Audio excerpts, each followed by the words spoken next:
Go. What's up, everybody? Welcome to another episode of the Sports is Job podcast. My name is Kolby Costello, and as always, joined here by the other co-host. Hi, everyone. This is Olivia. What's up? We're going to do a little thing different today. We put out a Twitter poll, and we asked you guys to vote on if you would be interested in hearing Olivia and I kind of our hot take or our opinions on certain topics. And I think we got 28 yeses, and there was like 2 no's.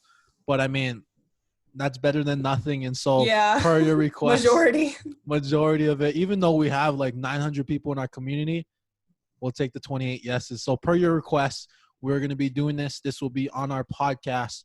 We will also live stream this video on our Twitter accounts. And like as always, send us some feedback on what you think, maybe certain topics that you want us to get into in the future. But today's topic will be unpaid internships.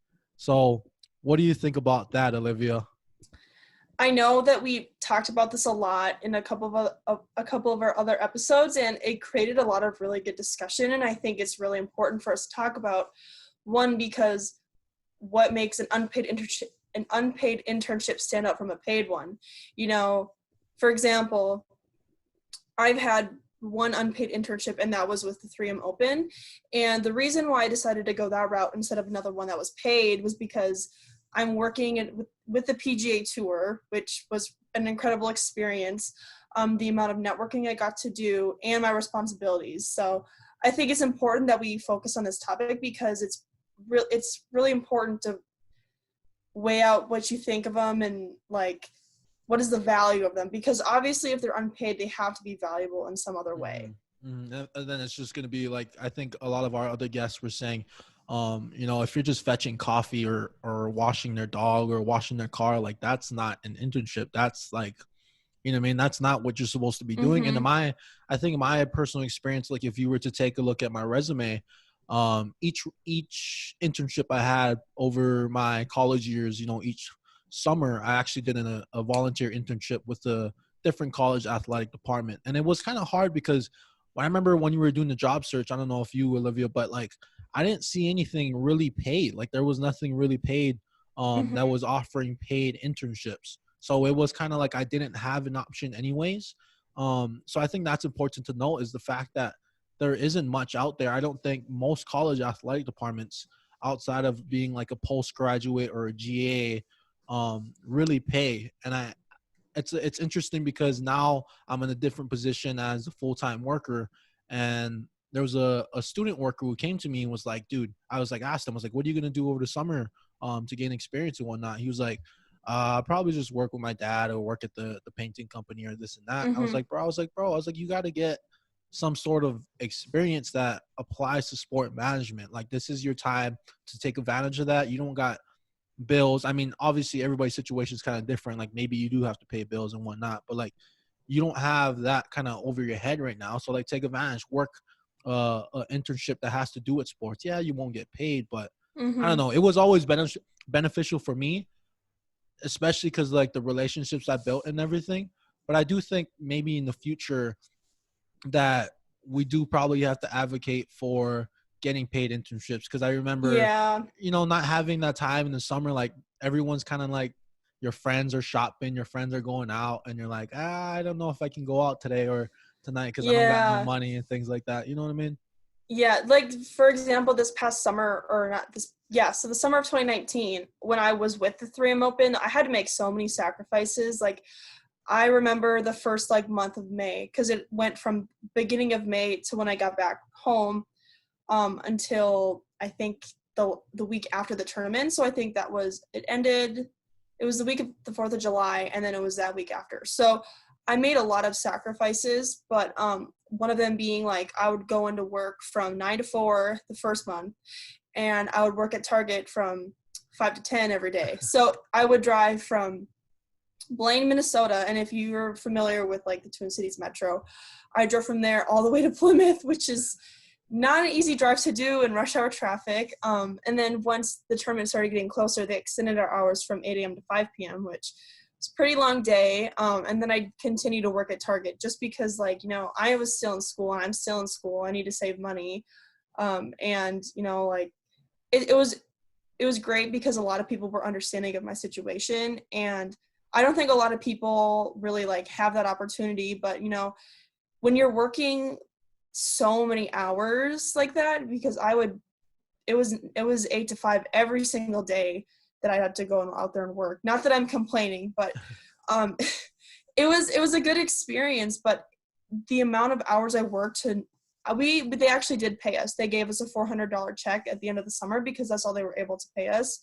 But I think advocating for paid internships like that are really, really important because, you know, these students are making so many sacrifices. And like, if you think about it, that counted as one of my internship credits. So I was like paying to do the internship. And but other than that, my experience with the 3M Open was great. I met so many great people and they really cared about us. And, you know, I can't count the amount of times they bought us lunch or food to repay for the time we weren't paid. And like, again, when you look back at them, you have to kind of reflect, like, what am I doing? Is this worth not being paid?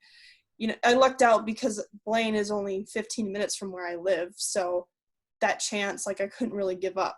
And, you know, I'd have to pay rent. I'd have to move out of the state. So it was a really good experience. And if anyone is looking into doing something like that, like 100% recommend it because like the experience outweighs not being paid for it. And I think it shouldn't go unnoticed because again, like you were talking about, they gave you a $400 check at the end and Mm-hmm. they took you out to lunch and whatnot. So I do have to, you know, recognize some of the interns and departments I've been able to intern at, Chaminade department and then University of Hawaii, where I remember at my last day with Chaminade, we were in the boardroom where we would have meetings, and I didn't even know it was my last day, but they just said it was my last day compared to Oh. based on you know the schedule of things and when I was telling them I was leaving. But little did I know they brought in this strawberry shortcake cake. They had this card that all of them signed, and then they gave me $100 Visa gift card that I could spend anywhere I wanted to. And you know that little gesture they made me understand that they know the struggle of what we were going through. It was probably Mm-hmm. something they went through as well. And then the University of Hawaii, they gave me free gear. I remember cataloging all the gear that was coming in the summer, and they were like, "Hey, you can choose 2 free things," and I was like, "Wow!" Especially knowing the price of it. Like if you know the Mm-hmm. price of some of this Under Armour and Nike gear, you know how much it really costs. So a shout out to them for sure. But I think you know, unpaid internships, I'm a huge advocate for going after what it is you want, about creating your own path. And sometimes making the certain sacrifices, like doing an unpaid internship, is one of those things. And I think Mm-hmm. it's something that everyone in the sports industry can recognize or relate to somewhere in their path. It's, you know, everyone's trying to work in sports. So sometimes that competition, um, it causes certain departments, certain organizations the ability to not pay people just because everyone wants to do it. If there's a lot of people that there, you know, there's 10 people that want to do it for unpaid and there's 2 people that want to do it to get paid. So what are they going to do? They still got 10 more people Right. they can go into. So it's like you were saying, you have to recognize and outweigh the positives and bads before you really accept the internship. Mm-hmm. Mm-hmm. No, I completely agree with you. And I think it's really important to make sure, like, in your interview process, if you are looking at an unpaid internship, ask your interviewee or interviewer, not interviewee, interviewer, like, really important questions like that. Like, yes, I'm not getting paid, but what other accommodations are you going to make for me? Like, for, like, I don't, I think getting repaid with like respect and people caring about you is really important, and that makes it so much easier to say yes, I want to do this internship. And that's one of the reasons why I said yes to doing the 3M Open, is because when Sally and Michael interviewed me, they were very warm, welcoming. And you know, my first day of the office, like, they had me tour around everyone. Like, I got to meet all the staff, and everyone was like super warm and welcoming, and were like, if you have any questions, let us know. And you know, I always have something to do too. And it's just, there's so much more to it than getting paid. But you know, we all have to make sacrifices, and one of those for me was like working crazy hours. And you know, because like I'm still in school, and when I had to make that sacrifice to give up soccer and my scholarship to go and work down for the Gophers now, like, I was out a lot of money. So Mm-hmm. that money had to come from somewhere else. But no, I think when you're looking for internships, you're going to find that not very many of them are paid, which sucks and is unfortunate, but make sure when you're in that process to look at what they offer to you other than just money. Like, what is your experience going to be? What are you going to do? Like, is this what you want to do? And if you don't know what you want to do, maybe you should just apply for everything and see what you get, because you never know what you're going to want to do. That's so like, what were you paid outside of the money then? Because we keep saying it. So what would you say, like looking at the different internships you had, what was your pay? so for me personally, all of my internships so far that I've done actually have been paid. The 3M Open one was the only one that wasn't. However, my junior year working for Sean at UMC, I was only paid like a certain amount of money the whole year. I believe I was only paid $500 the entire year, which, like, it was a smaller athletic department. They're not going to have a lot of resources, and that's a lot better than what some other people get paid. But no, like, starting with my internship with Sean, like, he gave me so much responsibility writing articles for the basketball team and the baseball team and the tennis and golf teams. Like, I got to work with every single team in some way or the other. So that really, the pay for that was the fact that I got to work with different teams. I got to work and learn about different sports. I got to improve my writing skills. I got to work with stat crew.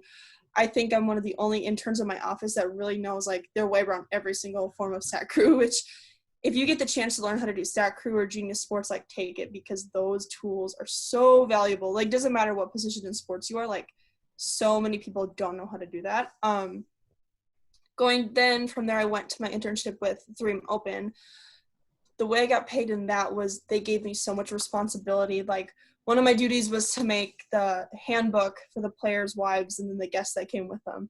So I still have my handbook because it took me like 3 weeks to make that whole thing. But that was valuable in itself because I got to work with different programming. I got to learn how to make my own art and be creative with it. It taught me how to edit stuff. So, like, I think I went through the thing. I had to have gone through the thing like 1,000 times fixing typos. And I actually went through the other day, and I still have typos that I missed just because it's so big. But that was very valuable because, like, this was a very important, like, piece of work that I had to do that went to every single player. I was given the responsibility to manage, I think, like 15, 20 volunteers at tents around the course, mainly the military outpost tent. That was a really fun experience. I got to know all the volunteers really well, and it taught me, like, how to lead in stressful situations, which, like, personally for me, like, I was not good at that. But when you're put in that position, you have to step up to the plate and do it.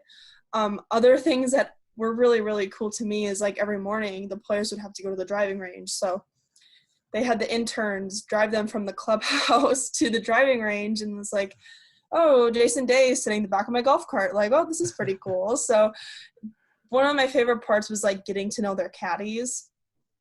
I got to meet Kyle Rudolph. I met Larry Fitzgerald Sr., so Larry Fitzgerald's dad, but it was just like, hey, how are you? Like, check your name off. I got to meet a ton of high profile people, which was just, like, cool to say I was, like, helping them with something or whatever. But no, every morning we were fed lunch, we were fed breakfast and then lunch and dinner. Like, we could go into any club. We could go into the players' club room at the golf course and, like, eat there for breakfast. We were able to eat lunch at any hospitality tent.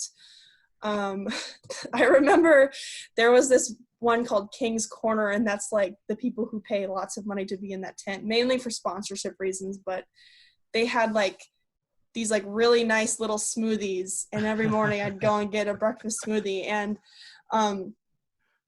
Lou Nanny Jr., who's, like, Louis, people in Minnesota know Lou Nanny because he's North Star hockey player, but his grandson worked with me, and I told him, I'm like, I'm too scared to go into King's Corner. So he's like, come on, we're gonna go. And after that day, I went into King's Corner and got my breakfast. But no, there were so many other things that we got paid to do. And, like, even outside of my position was a special events intern, so I had to help with other events, and that's not really my forte anymore, which I learned throughout that. But, like, obviously what I took from it was a lot. And I wasn't just limited to that either. So I got to help with the ops team. I got to help with the pro-am. I got to help with the game days and driving people around or whatever they needed help with. It's like all hands on deck the whole week. So yeah, that was a mouthful, but that's definitely like what I got into it. And it's like, you get out what you put in. So, And it just shows, like, just based off your experiences, like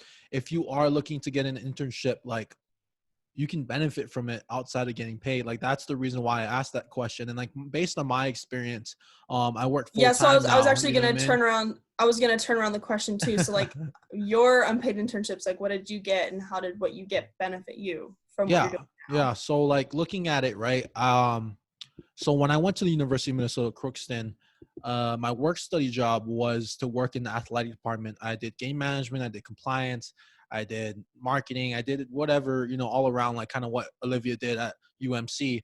But a lot of times in the fall semester, and if you ever you're familiar with work study, you have a set amount, and if you run out of it, you can't make any more. So I used to run out by the end of fall, or even Mm-hmm. before fall.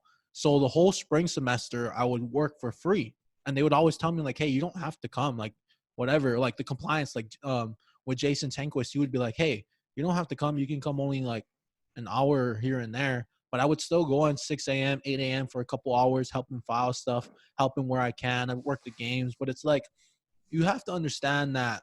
And like I said, I'm a true believer in it. Is you create your own path, you create your own destiny. Is that your hard work doesn't go unnoticed. You might think Mm-hmm. that nobody's noticing it, but people are.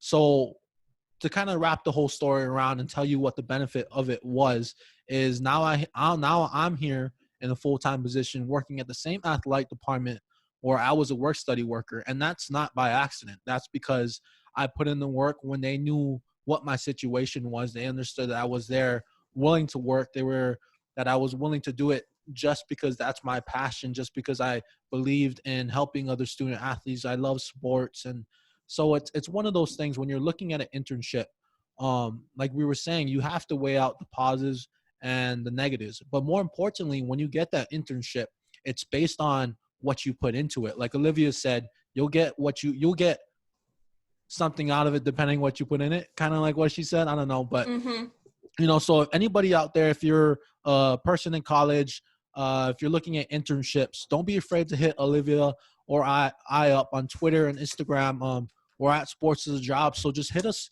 with a message, and we'll help you out, because we were in your similar situation. If you need somebody to bounce ideas off of, we're here. I mean, we love to talk. It's why we do a podcast, and we have a lot of experiences ourselves, even though we're really young.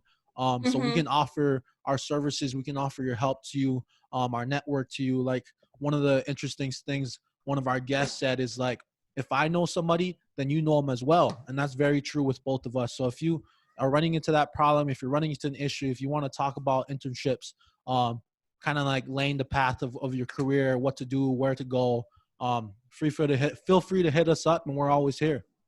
Mm-hmm. Absolutely. Like, I know I've gotten a couple emails the past couple weeks just from this coming out and launching, and I'm always open to helping people because like before I mean, I'm not like in a super high position, but I've grown from where I've come, and I owe that to so many people, and it's because like they were willing to help me, and I'm always like open to repay that offer. So yeah, if you have any questions, you need help with anything, like let us know. Well, now that you guys watched the first episode of our hot take, again, like I said in the beginning, feel free to add us on Twitter, add us on Instagram, DM us, message us, email us, visit our website, www.sportsasajob.com. And to end the podcast, I just want to shout out, I tweeted out today, and this is probably going to come out a little later. Our first official sponsor is Stadium Scene TV Network.